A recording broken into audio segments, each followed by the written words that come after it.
현재 스페인의 국빈 자격으로 방문 중인 한국 정상 문재인 대통령 내외는 극진한 대우를 받고 있습니다. 각종 온라인상에는 문 대통령이 처음 도착해 성대한 환영식을 공유하는 장면이 나오는데요. G7 회담 이후 한국은 오스트리아에 이어서 스페인에서도 큰 환대를 받는 모습이 이어집니다. 그런데 그간 이렇게까지 한국이 환영받는 장면이 있을까 싶고 스페인에서 극진하게 나오는 이유가 궁금한데요. 오스트리아도 그렇고 스페인도 유럽의 기술 강국이며 관광 자원도 매우 풍부한 나라들로 유명합니다. 물론 한국도 세계 10대 무역국을 비롯해 앞으로 미래가 매우 밝은 국가이긴 합니다만 말과 기병까지 동원되고 스페인 궁 광장을 메운 행렬을 보고 역대급이라는 말이 나오고 있는 것입니다. 일각에서는 한국이 이 정도로 스페인에 대우받을 만했나 하는 궁금증이 일고 있는데요. 중세 대항해 시대를 아우르던 스페인 왕궁에서 한국의 정상이 극진한 대우를 받는 모습이 신기하기도 한 것입니다. 게다가 이번 코로나 사태에 매우 큰 피해를 본 스페인이 굳이 코로나를 뚫고 정상회담을 추진한 게 주목됩니다. 코로나 상황에 많은 인원을 동원한 환영식 행사 등에 자칫 여론이 안 좋을 수 있다는 의견이 나오는 것이죠. 하지만 스페인의 환영 행사는 매우 성대했습니다. 이에 대해 온라인에서는 한국의 국격이 그만큼 올라갔으며 이제 유럽에서 바라보는 대한민국의 수준이 매우 높아졌기 때문에 오스트리아나 스페인이 한국을 극진하게 대우해줬다는 의견이 나오고 있는데 그것도 당연히 맞는 말이긴 합니다만 스페인 입장에서는 한국이 상상한 것 이상으로 절박한 사정이 있다고 전해집니다. 특히 이번에 스페인에서는 국왕을 비롯 외교 수반이 총동원되는 이례적인 모습도 연출된 것입니다. 또한 스페인은 일본으로부터 배신을 당하고 이제 한국을 적극 파트너로 낙점했다는 이야기도 들려오는데요. 현재 스페인의 극진한 대접 뒤에 절박한 스토리와 일본까지 엮여있는 현재 상황을 살펴보겠습니다.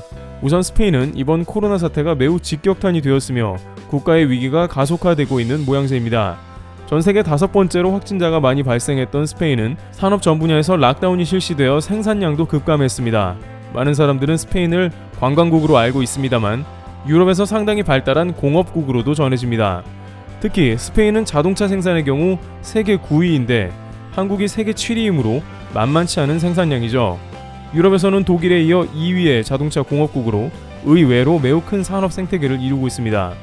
실제 스페인의 자동차 산업은 스페인 GDP의 10%를 담당하고 있으며 수출의 20%나 차지할 정도입니다. 자동차 공장에 직접적으로 관여하는 인구만 30만이 넘고 관련 산업계를 모두 합하면 200만 명 넘게 종사합니다. 스페인이 관광국만이 아니라는 것은 이렇게 한국과 비슷한 자동차 산업에도 잘 드러나 있는 것인데요. 그런데 이번 코로나 사태로 인한 사업 부진 가운데 일본이 적지 않은 역할을 했다는 것입니다.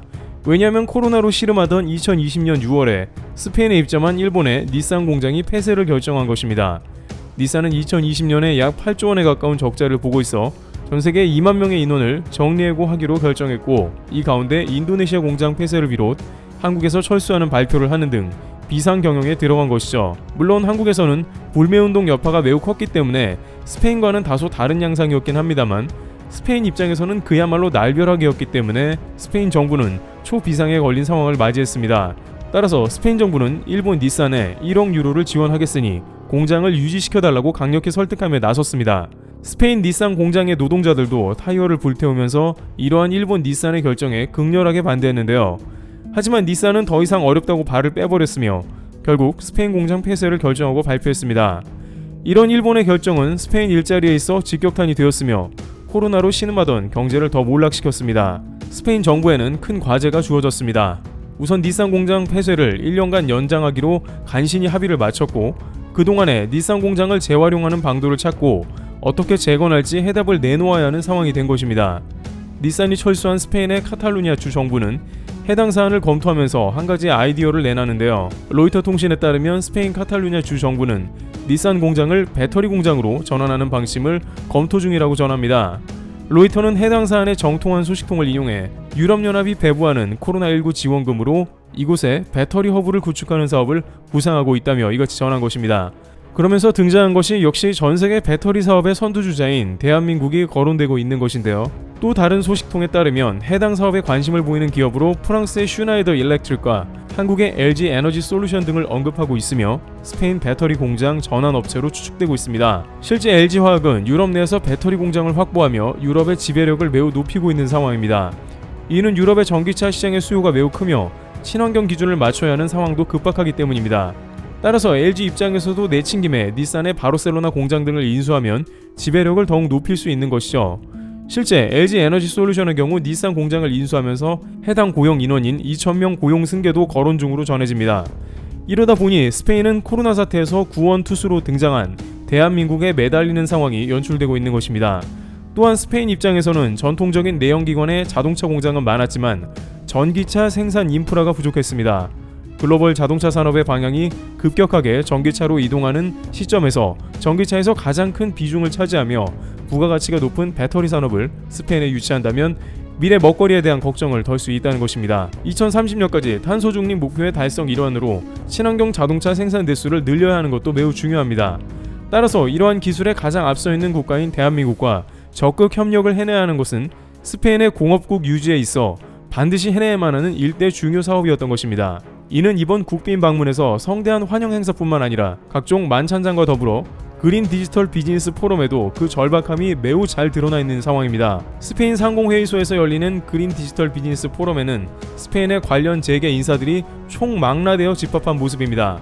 이 자리에서 스페인 CEO의 회장이 한 말은 한국에 대한 인상과 한국에 바라는 점을 잘 나타내주고 있는데요. 한국은 가장 역동적인 국가가 되었고 팬데믹 때 시행한 모습은 세계 최고였습니다.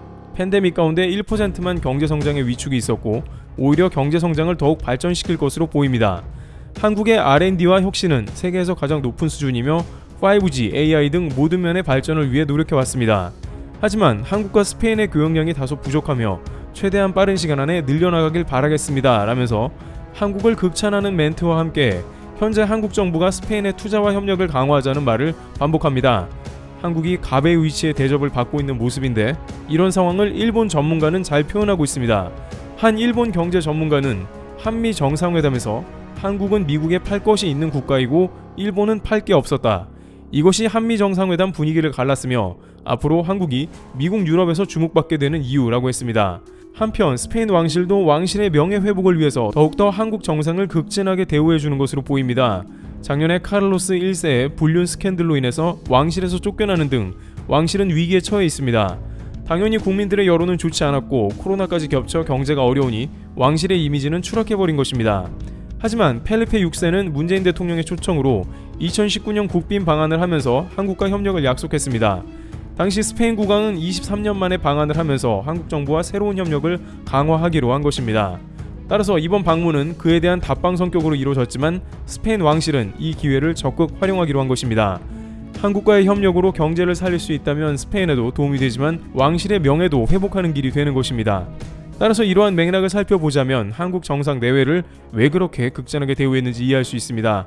이제 한국은 대항해 시대를 아우르던 스페인에게도 큰 도움을 주며 뭔가 내어줄 수 있는 국가가 되었습니다.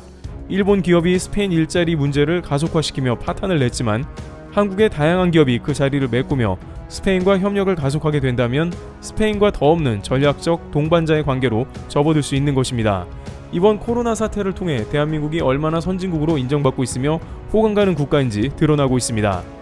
트래블튜브였습니다. 감사합니다.